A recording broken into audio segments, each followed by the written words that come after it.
రాజ్యం రెడ్లదా? మనది కాదా రాజ్యం? మాదిగోళ్ళు రాజులు గారా? జాంబవంతుడి బిడ్డలు మాదిగలు రాజులే, ఒడ్డెరు రాజులే.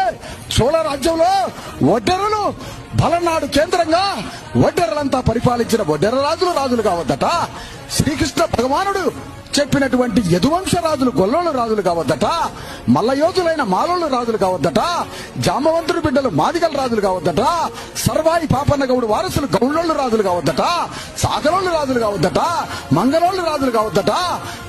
పద్మశాలీలు రాజులు కావద్దట. మనం అడక్క తినే యాచకులమాట. మనం ఎన్నికలు వస్తే మా కోట్ర సీసాలు ఇవ్వండి, 100 రూపాయలు ఇవ్వండి, చికెన్ మటన్లు ఇవ్వండి, ఎప్పుడు తినలే మా బతుకి, ఏనాడు చికెన్ షేర్వా కూడా మాకు తెలియదు అని పళ్ళాలు పట్టుకొని బొచ్చలు పట్టుకొని బువ్వలు అడుక్కుంటూ పోతారు మన జనం. సిగ్గు శరం ఉండాలి మనకి. మనం అన్నం పెడదాం, రెడ్లు వచ్చి అడుక్కుంటున్నారు. రండి ఈ మాదే గూడెంలో అన్నం ఉండండి, రెడ్లు బొచ్చలు పట్టుకొని అన్నానికి వస్తారు, రమ్మనండి ఒక్కడన్నా వస్తాడా?